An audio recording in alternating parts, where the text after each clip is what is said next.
Hello साथियों, नमस्कार। मैं Amit Kumar. Welcome to Learno Hub, जहां आप सब पढ़ते हैं मैथ्स, एसएसटी, साइंस एकदम फ्री एट learnohub.com।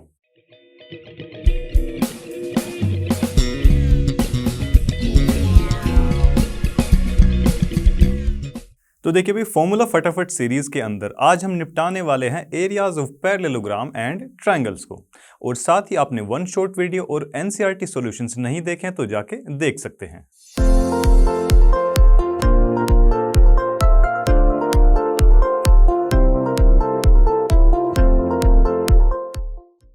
तो देखिए भाई, स्टार्ट करते हैं। सबसे पहले हमको देखने को मिलती है कुछ इंपॉर्टेंट टर्म्स, जैसे कि प्लेनर रीजन। अब प्लेनर रीजन क्या होता है देखते हैं भाई।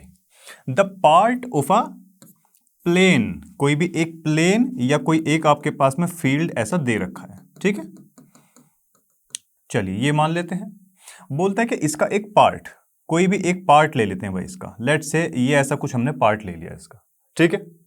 चलो, ये पार्ट जो है कैसा रहेगा, एनक्लोज्ड रहेगा। कैसे कैसे एनक्लोज्ड रहेगा? By a simple closed figure. जो भी फिगर यहां पे बनी होगी वो कैसी रहने वाली है, एक क्लोज्ड फिगर की शेप में रहेगी, ठीक है।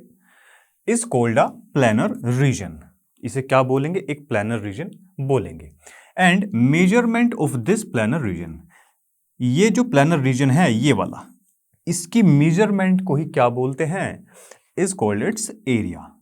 इसकी जब हम पूरे की मेजरमेंट करेंगे तो ये क्या हो जाएगा? क्या ये बोला जाएगा एरिया। क्लियर है इतनी चीज? चलो अब देखिए, इसके बाद बारी आती है कोंग्रेंट फिगर्स की। कोंग्रेंट फिगर्स कैसी होती हैं देखो जरा। Two figures are called congruent. Congruent बोली जाएंगी कब? If they have same shape and same size. Shape और साइज दोनों ही अगर बराबर हैं तब बोल सकते हैं उनको क्या? कोंग्रेंट फिगर्स।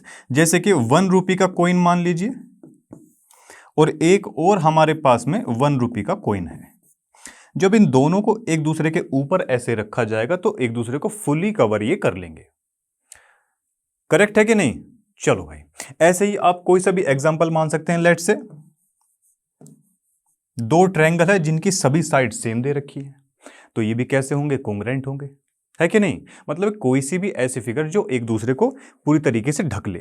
करेक्ट है, तो उनको क्या बोलते हैं? कोंग्रेंट फिगर्स बोलते हैं। करेक्ट है। चलो बढ़ते हैं आगे। अब देखते हैं भाई क्या दिया है। Figures on the same base and between the same parallels. ठीक है, देखो भाई यहां पर थ्योरम कहती है हमारी parallelograms on the same base. अब भाई यहां पर पैरेललोग्राम्स की बात हुई है, ठीक है। तो थोड़ा सा इनको ड्रॉ करवा लेते हैं भाई। ये क्या है? ए बी सी डी नाम का एक पैरेललोग्राम है, ठीक है। अब यहां से इस साइड को थोड़ा सा आगे बढ़ा देते हैं और ये इसको ये ड्रॉ करवा देते हैं, ठीक है। तो एक पैरेललोग्राम बन जाएगा ए बी, इसको मान लेते हैं एफ और जी। तो 2 पैरेललोग्राम हमको यहां देखने को मिलते हैं, ठीक है। देखो सबसे पहला पैरेललोग्राम कौन सा है? A B C D. A B C D. दूसरा कौन सा है भाई? दूसरा है हमारे पास में ए बी एफ जी, ठीक है। अब देखो थ्योरम पे आते हैं। पैरेललोग्राम्स, ऐसे parallelogram on the same base, जिसका बेस तो सेम हो। बेस कह लीजिए या फिर ये कह लीजिए कोई भी एक साइड ना उनकी कॉमन होनी चाहिए, ठीक है। अब जैसे कि इन दोनों की बात करें तो यहां से कॉमन साइड या फिर बेस क्या है इनके? देखो ए बी साइड दोनों में कॉमन है, तो इसको आप ऐसे भी बोल सकते हैं कि ये इसका बेस है इन दोनों पैरेललोग्राम्स का, ठीक है। चलिए भाई थोड़ा अब देखते हैं आगे। सेम बेस वाली बात हो चुकी है। And between the same parallels. अब पैरेललोग्राम्स की अपोजिट साइड कैसी होती है? पैरेलल होती है, हम सभी जानते हैं। ए बी पैरेलल किसके? डीसी के। तो जाहिर सी बात है जब डीसी को आगे बढ़ा दिया गया तो ए बी जो है वो पैरेलल किसके रहेगी? डी एफ के भी रहने वाली है कि नहीं? चलो, between the same parallels are equal in area. इनका एरिया कैसा हो जाएगा? इक्वल हो जाएगा, ठीक है। चलो जी देखिए भाई, हम जानते हैं कि ये दोनों जो पैरेललोग्राम्स हैं, ये भाई ये भी पैरेलल लाइन है आपस में और ये भी, ठीक है। ये दोनों कहाँ बन रहे हैं? इन दोनों के बीच में ही बन रहे हैं, है कि नहीं? ठीक है। और दूसरी चीज, इनका जो बेस है वो भी क्या है? कॉमन है, एक ही बेस है इनका। तो यहां से वो यही कहना चाह रहा है कि भाई एरिया ऑफ, इधर लिखते हैं इसको, कि एरिया ऑफ कौन से वाले पैरेललोग्राम का? A B C D. सबसे पहले ये ले लेते हैं, बराबर हो जाएगा किसके? Area of parallelogram A B F G के। ये थ्योरम हमको यही बताती है, ठीक है। बेस सेम हो या कोई सी भी एक साइड कॉमन मिल जाए, और कैसे रहें वो दोनों? दो पैरेलल्स के बीच में रहने चाहिए, तो उनका एरिया कैसा हो जाएगा? बराबर हो जाएगा, ठीक है। ये चीज सभी को ध्यान रखनी है। चलो अब देखो, नोट करके एक चीज हमको यहां बता रखी है कि एरिया ऑफ पैरेललोग्राम, अगर वास्तव में इसका एरिया हमको कैलकुलेट करने के लिए पूछा जाए तो उस केस में क्या फॉर्मूला होता है? बेस जो कि कोई सी भी एक साइड आप मान सकते हैं, और एल्टीट्यूड यानी कि हाइट, तो b इंटू में h, ये इसका फॉर्मूला होगा। हाइट वो आपको फिर क्वेश्चन में देगा, ठीक है। चलिए भाई, अब देखिए नेक्स्ट पे चलते हैं भाई। देखो क्या दे रखा है। नेक्स्ट हमारी थ्योरम आती है two triangles on the same base. देखिए बेस दो ट्रायंगल्स का कैसा दे दिया? सेम बेस दे रखा है, ठीक है जी। चलिए, and between the same parallels, दो पैरेलल लाइंस के बीच में है, ठीक है। कैसे देखते हैं जरा, इसकी एक फिगर जो है ड्रॉ कर लेते हैं। ये देखिए भाई, ऐसी कुछ ये फिगर हमको दे रखी है, और एक तो मान लेते हैं इधर, और एक ट्रायंगल बना लिया हमने इधर, ए बी सी डी ई और एफ, ठीक है। अब यहां से हमारे सामने क्या है? देखो, ये हमको एक पैरेललोग्राम दे रखा था। पैरेललोग्राम क्या नाम है इसका? ए बी सी और एफ, ठीक है। यहां हमको दे दिए दो ट्रायंगल।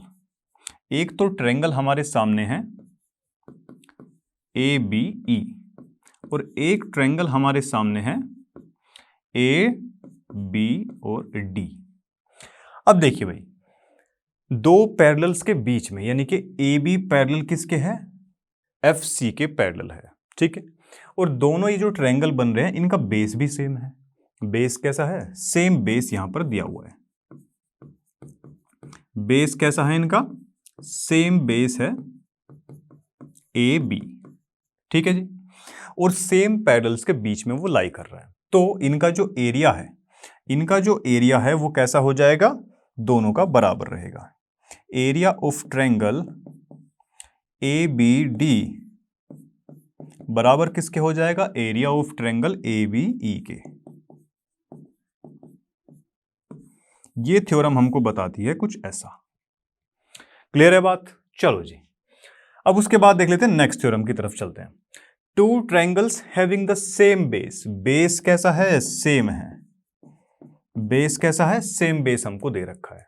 एंड इक्वल एरिया, इस बार एरिया हमको इक्वल दे दिया है। एरिया इक्वल दे दिया है, ठीक है। लास्ट वाले में क्या दिया था? सेम पैरेलल्स दिए थे और बेस कॉमन दे रखा था, तो वहां बताया था कि एरिया इक्वल होगा। और इसमें थोड़ा सा चेंज ये कर दिया है कि बेस जो है कॉमन है, बेस इक्वल है, और हमारा एरिया कैसा है? बराबर है। क्या बोलता है फिर वो? Lie between the same parallels.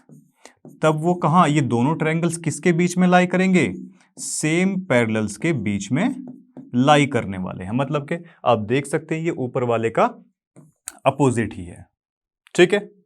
चलिए भाई, एक छोटी सी चीज और यहां देख लीजिए, नोट करके लिखा हुआ है, a median of a triangle divides it into two triangles of equal areas, ठीक है।